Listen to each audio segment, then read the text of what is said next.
Realmente es un honor el poder volver a estar aquí en el País Vasco, no únicamente porque es increíblemente bello, algo que ya saben, sino por su visión y lo inspirador que encuentro esta visión. Quiero comenzar por disculparme.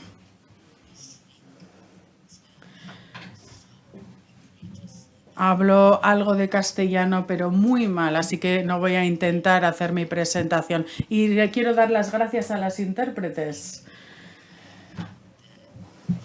Y por supuesto a las intérpretes de signos por la paciencia que tienen al estar escuchando a alguien que está hablando en inglés. Así que ya he acabado con las disculpas y ahora hablamos de como decía, la visión tan interesante que tienen del derecho a un trabajo digno y por su compromiso a ir más allá de simplemente trabajar con las poblaciones fáciles y fijarse en aquellos que únicamente tienen la habilidad física, cognitiva, hablan la lengua adecuada y tienen el género adecuado, ya saben cuál es, sino ir más allá. O que tienen una expresión de género o una orientación sexual y que tienen la edad correcta. Y voy a hablar un poco más sobre esto. Porque si nos limitamos a esas poblaciones fáciles, entonces la visión de un buen trabajo se convierte más en un privilegio que en un derecho. Y realmente veo que se están centrando en el derecho de todas las personas. Así que vamos a empezar de ahí y pasar a esto, que quizás sea una transparencia con demasiada información y que habla sobre cuál es la situación en mi país. Y voy a hablar de esto durante un minuto porque mi país, que es uno de los más ricos del mundo, no reconoce un derecho fundamental a un trabajo digno ni un derecho fundamental a una buena educación. Tenemos el derecho a la educación, pero no a una educación de calidad. No tenemos el derecho al trabajo, a la sanidad, ni siquiera a las necesidades básicas como pueden ser el alimento y un hogar. Como consecuencia de ello, lo que vemos es cada vez hay mayores desigualdades sociales. Y lo que muestra esta transparencia o lo que quiere mostrar es que estas desigualdades forman parte de nosotros hasta tal punto, incluso de nuestra biología, que la expectativa de vida de las personas va a ser diferente según sus ingresos. Así que si nos centramos únicamente en el gráfico de la izquierda, si bien en la parte superior y la inferior, porque si no hay demasiada información, lo que vemos es que da igual cuándo hayas nacido, si sea en el 1920, 30, 40 o 50, tu expectativa de vida, si eres un hombre, virtualmente se ha mantenido en un nivel plano en unos 73 años. Pero en contraste, si ven la parte superior, la esperanza de vida en aquellos que tienen un percentil de ingresos superior ha ido aumentando en casi 15 años. Y lo que esto muestra es que según cuando hayas nacido, va creciendo más y más cada año. Así que en 1920, si tenías dinero, vivías 10 años más que si no tenías de media.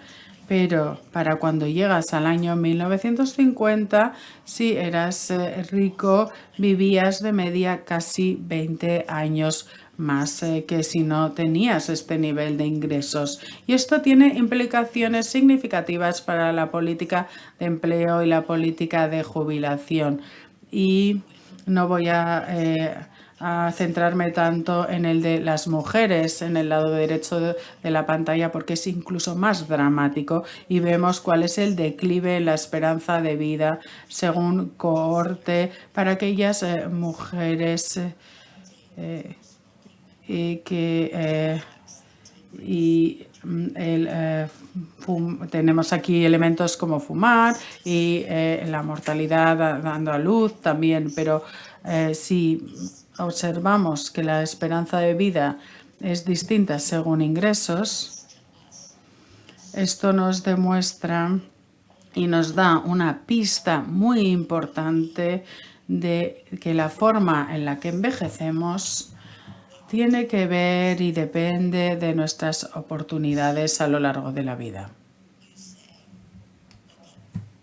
Así que te planteas, bueno, esto es un problema en Estados Unidos.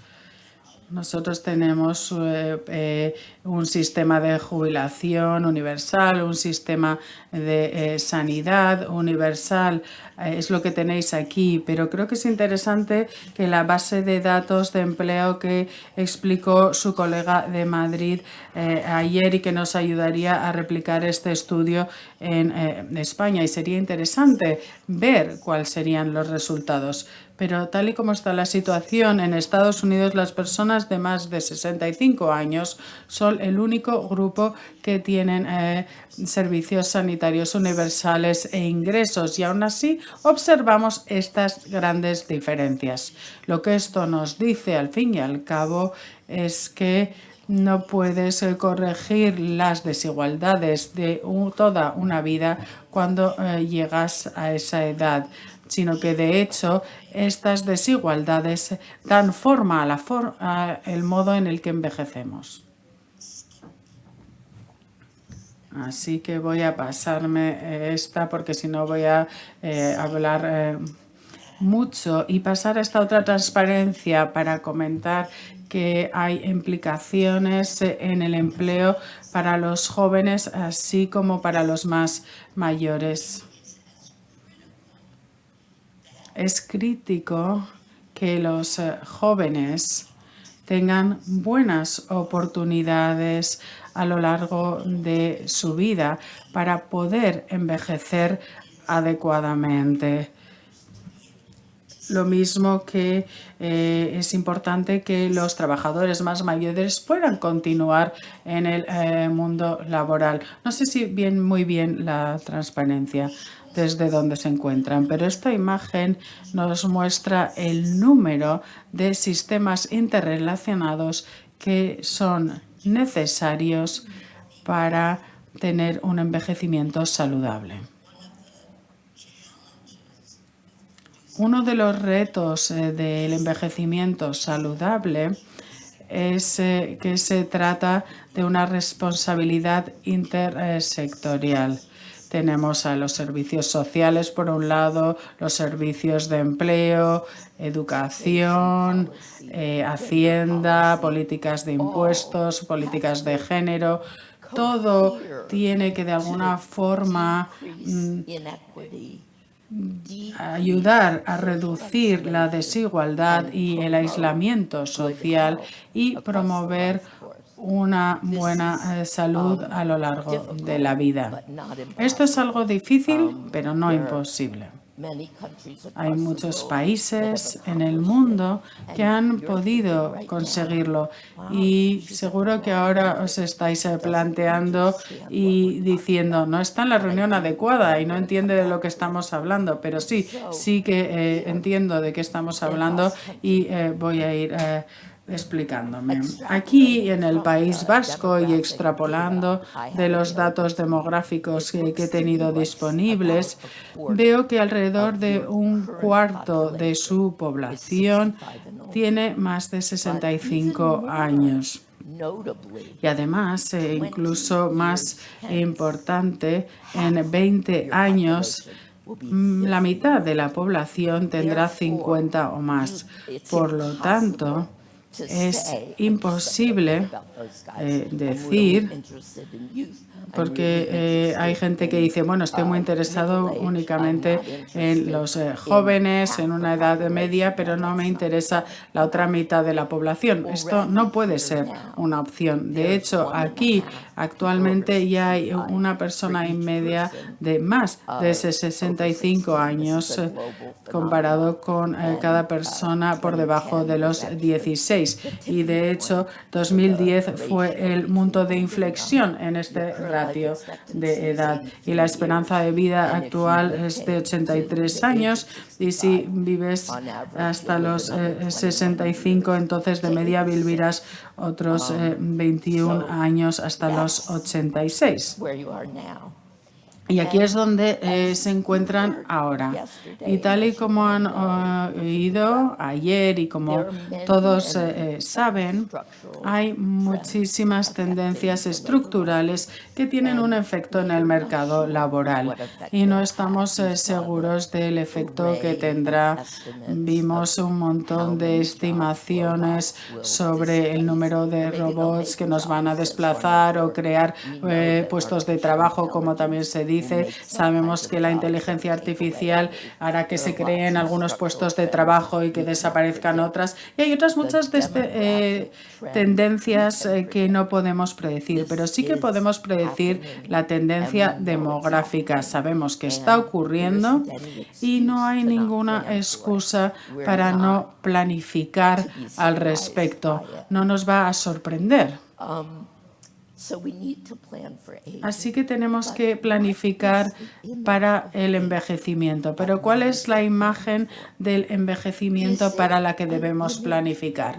¿Es una imagen en la que el envejecimiento es una enfermedad? ¿O el envejecimiento es el aumento de discapacidad o el aumento de cosas que no se pueden hacer? ¿O es el envejecimiento por lo opuesto, que sería la acumulación de conocimiento, competencias, experiencias, capital social y posiblemente incluso oportunidades? En la mesa redonda se habló del invierno demográfico. Nosotros hablamos del tsunami demográfico y en mi mente son igualmente deterministas y no están bien informadas estas visiones sobre el envejecimiento. De hecho, Becca Levy, en la Universidad de Yale, acaba de escribir un libro fascinante que les voy a recomendar y que resumen su investigación a lo largo de su vida, mostrando que hay estereotipos del envejecimiento y que afectan a cómo envejecemos. Así que las personas que creen que el envejecimiento es un fenómeno negativo, no se adaptan a un montón de cosas y de hecho viven 7 años menos de media que aquellas personas que tienen una mejor actitud. Ella hace experimentos en laboratorios donde se ve cuál es la visión subliminal sobre el envejecimiento. Algunos lo ven como una época de decrepitud y si luego de una forma subliminal les haces ver que están bien, entonces su rendimiento es muchísimo mejor. Cuando hacemos esto y lo vemos a nivel social y lo vemos en nuestros mensajes y en la actitud, estamos viendo hasta qué punto estamos creando una profecía. Y una vez que creemos en esta profecía los unos de los otros y sobre nosotros mismos, hasta qué punto entonces luego reproducimos esos sesgos en aquellas políticas que adoptamos y en las poblaciones que ignoramos y en las situaciones que ignoramos. Es posible planificar para el envejecimiento productivo. Hay países en el mundo que lo hacen, economías de planificación central como pueden ser Taiwán, Cuba, también países escandinavos, pero todos podemos hacer las cosas de una forma mejor. Así que ahora voy a volver explícitamente al trabajo y la jubilación.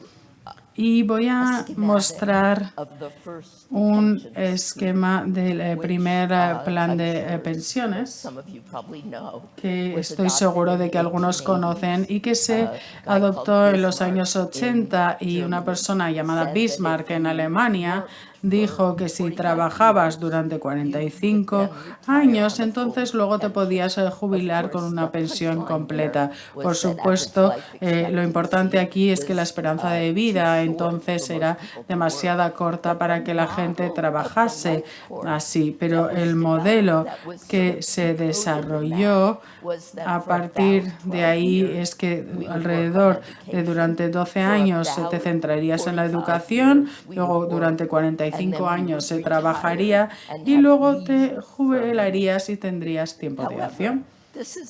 Sin embargo, esto es de los años 1880 y las cosas han cambiado mucho, no únicamente la esperanza de vida de muchas personas, sino también expectativas en cuanto a salud y la sociedad.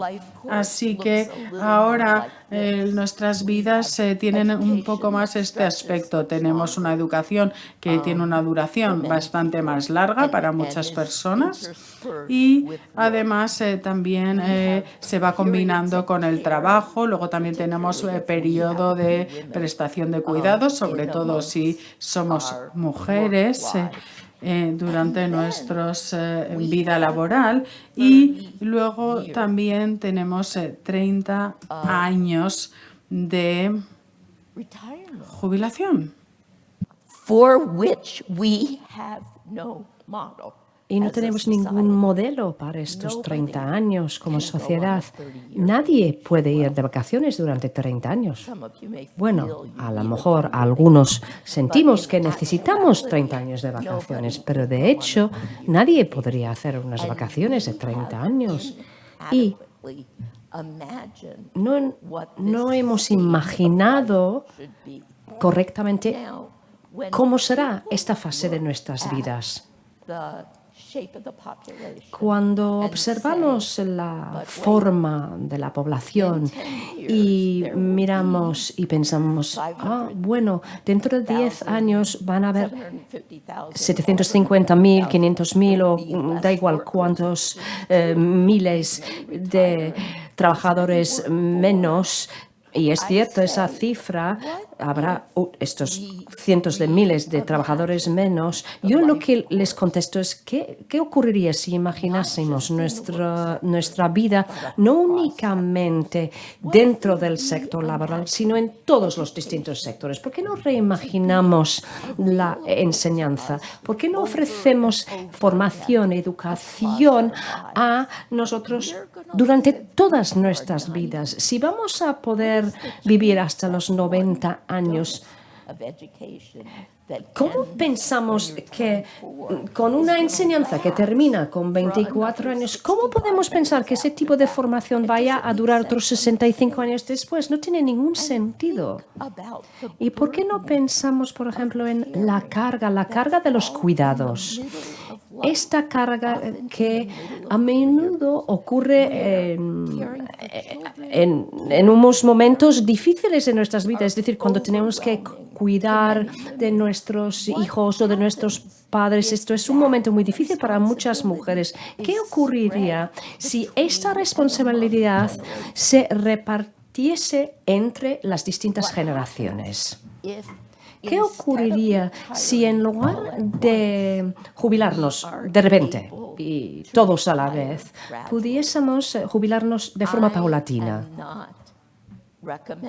Yo no estoy recomendando que elevemos la edad de jubilación y me voy a repetir, yo no apoyo elevar la edad de jubilación. Lo que sí apoyo, y además lo repito, es explorar aquellas políticas que determinen cuándo podamos trabajar, cuándo podemos jubilar y cuándo recibimos nuestra educación y nuestra formación. Cosas inflexibles, porque parece que estamos dictando el desarrollo de vida de la población según un modelo que data del siglo XIX.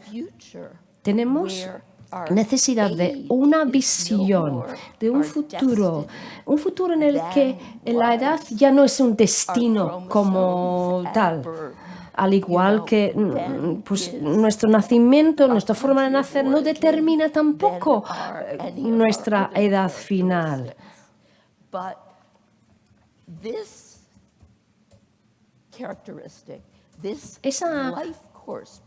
Esa perspectiva de un desarrollo vital es una perspectiva que es difícil de cambiar porque requiere que distintos sectores colaboren entre sí, unos con otros. Yo aplaudo realmente el derecho a un buen empleo. Lo que sí cuestiono hasta qué punto deberíamos estipular una serie de criterios de quién ostenta ese derecho y los servicios que van a estar disponibles y la evaluación de cuáles son las posibilidades de trabajo de cada uno. ¿Por qué no puede ser más flexible todo eso? Tiene que ser lo suficiente flexible para permitir cambios, para permitir nuevas oportunidades. Eso es lo único que deberíamos haber aprendido de la pandemia. Es decir, que el futuro no siempre es exactamente como lo imaginamos. Nosotros somos capaces de mucho más de lo que habríamos pensado jamás posible. A mí me han invitado a hablar, y ahora voy a hablar durante los 2 minutos y medio que me quedan. Me han invitado a hablar sobre la investigación que hemos realizado nosotros, que viene a decir que hay una serie de políticas y prácticas que empresas podrían utilizar para posibilitar que los trabajadores permanezcan en sus puestos de trabajo durante más tiempo si así lo decide.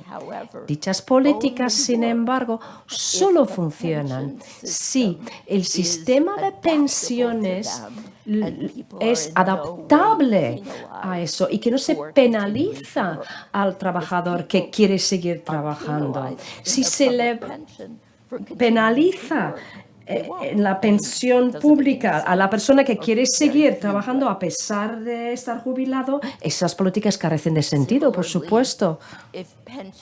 Además, si la pensión se calcula en base a, por ejemplo, los últimos años de trabajo, y eso evita que muchas personas pasen a un trabajo temporal o a tiempo parcial, algo que es algo que quieren muchos trabajadores que podrían estar trabajando a tiempo parcial para formar a los más jóvenes que vienen detrás o para luego hacer la transición hacia la jubilación total. Tenemos que incentivar eso, no podemos desincentivarlo a través del sistema público de pensiones. Hay otros ejemplos. Yo conozco a cada una de las personas en las imágenes. les puedo contar sus historias de forma detallada. Pero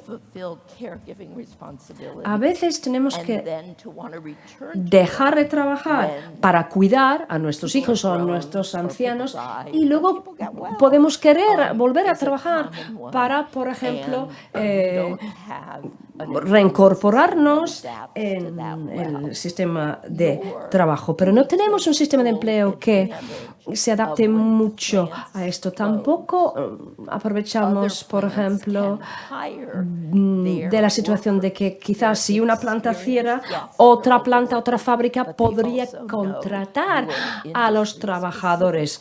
Vale, serán trabajadores más mayores, pero pueden ser trabajadores que conocen bien el sector. Hay una serie de estrategias existentes que requieren una cierta flexibilidad, pero que funcionan.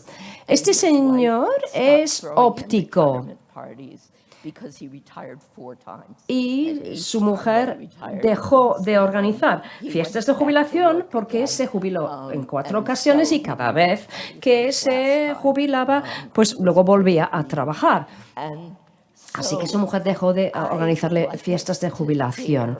Yo creo que tenemos que atrevernos a ver un mundo en el que disfrutemos del derecho a un buen trabajo, un buen empleo durante el tiempo que queremos trabajar y una buena vida de jubilados después. Muchísimas gracias.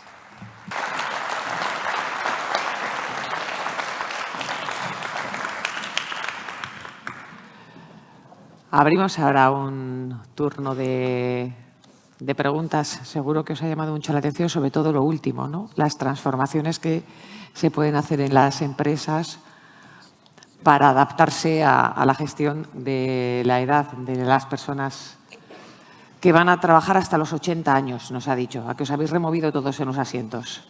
Cuando ha dicho lo de que hasta los 80 años no nos vamos a jubilar del todo y que desde los 65 hasta los 80 vamos a estar trabajando parcialmente, ¿verdad? ¿Alguna pregunta por aquí? Yo le voy a hacer una, Ruth, precisamente porque aquí ya se nos ponen los pelos de punta pensando en que vamos a tener que trabajar obligatoriamente hasta los 67, 70 años y usted ha hablado de que tenemos que trabajar hasta los 80, parcialmente, hasta la jubilación. Pero ha dicho al principio que la manera en la que vivimos, las condiciones socioeconómicas, determinan la forma en la que envejecemos. Y ha hablado de las pensiones. La pregunta que yo me hago, la reflexión que yo me hago es, las personas que se van a ver obligadas a trabajar hasta los 80 años pueden ser aquellas que no tengan una buena pensión y hayan tenido unas condiciones socioeconómicas peores, que no pueden elegir cómo se jubilan. Eso va a plantear un problema, porque van a ser las personas que están en peores condiciones de salud las que van a tener que trabajar hasta los 80 años. Eso sí que es un problema, por supuesto.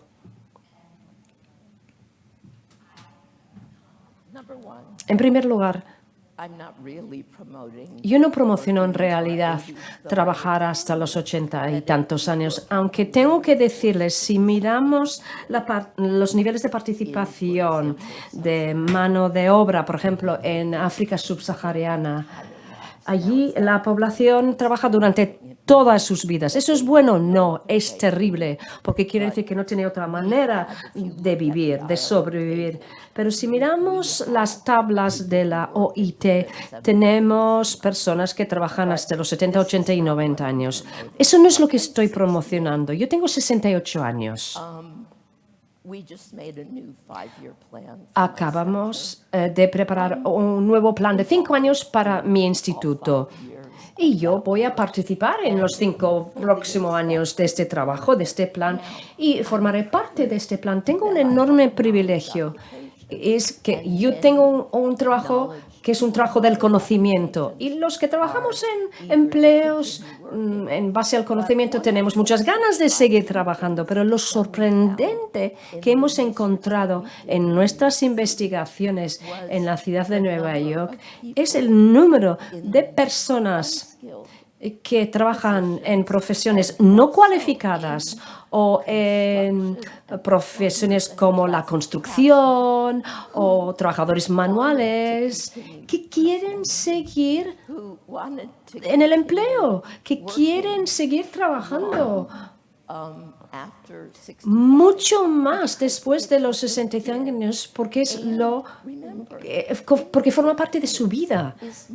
Y además, el lugar de trabajo no es únicamente la nómina a fin de mes. En el trabajo tenemos amigos. En el trabajo recibimos mucha de nuestra identidad del trabajo. En el trabajo tenemos conexiones, es nuestro lugar en el mundo y algunas personas quieren seguir así. Y en una economía global posiblemente no sepamos hacer otra cosa. Por eso les he mostrado la transparencia última que habla de la necesidad de incluir años sabáticos, momentos de ocio, más educación, más formación. Eso es muy importante para que luego tengamos algo que hacer cuando llegue el momento de jubilarnos, en lugar de simplemente dejar todo. ¿Preguntas para Ruth?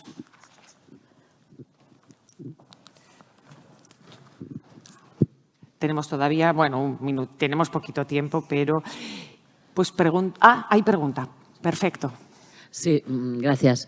No, a mí me ha llamado mucho la atención en el panel que has puesto del futuro de nuestra vida laboral, para entendernos, que también ponías momentos de retiro en medio de la edad madura, o sea, no sé, a los 40 o a los 50. Me ha parecido que también lo preveías. ¿En qué sentido? Porque no estaban con el rojo, digamos, de cuidados, por tanto entiendo que es como un retiro, o sea, los años sabáticos. Ponía ¿no? año sabático. Yes, sabbaticals. Yeah. Pero esto también se tiene que prever, porque claro, el año sabático, si tú tienes gente dependiente, etcétera, no es una cosa. Es decir, que cuando pienses en las pensiones, pues puedes permitírtelo, pero se tendría que cambiar alguna normativa, alguna cosa, ¿no? Para que la gente pudiera estar un año cobrando, evidentemente. Yes, yes, that's what I'm proposing. Eso es lo que propongo, sí, que haya muchos cambios normativos, de hecho. Soy consciente de esas propuestas, que hay que cambiar muchas políticas para que eso sea posible, pero si lo hacemos en el mundo académico, ¿no? It could be done in other places. Porque no se puede hacer en otros tipos de trabajo. Hay otras profesiones y empresas que ganan muchos beneficios, mucho más que, por ejemplo, una universidad o una institución académica, pero la posibilidad de un año sabático en el que no sacrificamos la pensión o en la que recibimos algo de ingresos sí que existe en algunos sectores, pocos y privilegiados. Thank you very, very much. Muchísimas gracias, señora Finkelstein, por estar con nosotros.